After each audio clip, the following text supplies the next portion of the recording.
نحمده ونصلي على رسوله الكريم اما بعد.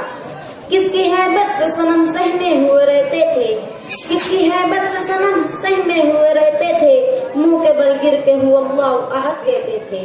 صدر ذیشان، اہل میزان اور سامعین کرام، معجزہ خرق عادت عمل کو کہتے ہیں جو مدعی رسالت و نبوت کے ہاتھ سے ظاہر ہوتا ہے. یہ وہ عمل ہے کہ سائنس اپنی اعلیٰ سے اعلیٰ ترقیات کے باوجود اتنا ہی عاجز ہے جیسے سمندر کے مقابلے میں قطرہ، جیسے پہاڑ کے مقابلے میں ایک حقیر سا ذرہ.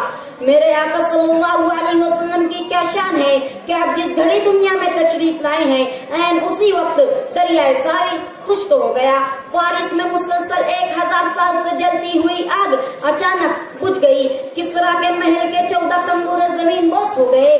دنیا کے تمام راجے، مہاراجے اور بادشاہ ایک دن کے لیے گونگے ہو گئے. خانہ کعبہ کے اطراف کے 360 بت ہی نہیں، ساری دنیا کے صنم قدوں کے بتوں کے بل گر گئے اور ان کے اندر سے آواز آئی وہ اللہ احد. انہی آثار کے تحت مجھے گفتگو کرنی ہے. حضور صلی اللہ علیہ وسلم کے معجزات جس صاحبان نوٹ کر لیں.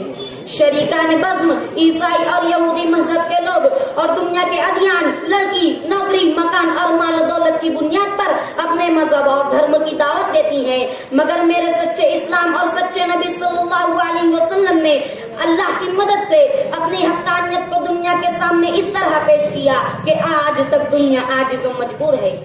تمہارے سائنس کے پاس ایسا کوئی نسخہ کہ 5-7 آدمیوں کے سالن اور روٹی کو 300 افراد کھا لیں اور پھر بھی کپڑے سے ڈھکا ہوا برتن اور روٹیاں اتنی ہی نہیں جتنا شروع سے دسترخوان پر موجود تھی. پلا سکتے ہو تم تمہارے سائنس کی مدد سے ایک پیالہ دودھ کو 72 افراد کو، اور وہ بھی ہر ایک شکم سیر ہو کر پی سکے. تم کیا جانو میرے نبی صلی اللہ علیہ وسلم کے معجزے اور اللہ کی طرف سے ڈالی گئی برکت کو. تمہاری تو انگریزی کی ڈکشنری میں برکت کے ہم معنی کوئی لفظ ہی نہیں ہے، نہ تمہارے مذہب اور دھرم میں اس کا کوئی تصور ہے. ہماری تو ساری دنیا کو دعوت ہے کہ لگاؤ تو لو اس سے اپنی لگاؤ، جھکاؤ تو سر اس کے آگے جھکاؤ.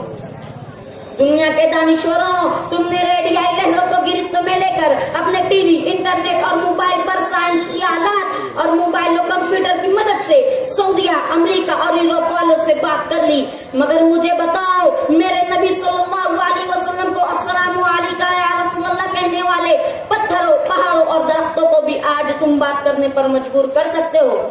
تمہارا علم سائنس بھی کسی بھیڑیے جیسے درندے اور ہرنی جیسے چوپائے سے بات کرا سکتا ہے. ہاں، ان تمام مخلوقات خداوندی سے میرے نبی صلی اللہ علیہ وسلم نے نہ صرف بات کی ہے بلکہ آپ کی رسالت کی گواہی بھی دی ہے، جسے دیکھ کر سننے والے پکار اٹھے لا الہ الا اللہ محمد رسول اللہ صلی اللہ علیہ وسلم. سائنس والوں، تم بھی مجبور ہو توحید و رسالت کے اقرار کے لیے، مگر کیا کیجیے، بیان میں نقطۂ توحید آ تو سکتا ہے، تیرے دماغ میں بچھانا ہو تو کیا کہیے. جناب علی، آپ کو فکر ہے نا کہ لینن، کارل مارکس، سقراط و بقراط ارسطو، افلاطون نے اپنے نظریات کے اور عقل و خرد کے مستحکم ستون گاڑ دیے گلشن انسانیت میں. مگر مجھے بتائیں سامعین، کوئی ان میں امی اور ناخواندہ بھی تھا؟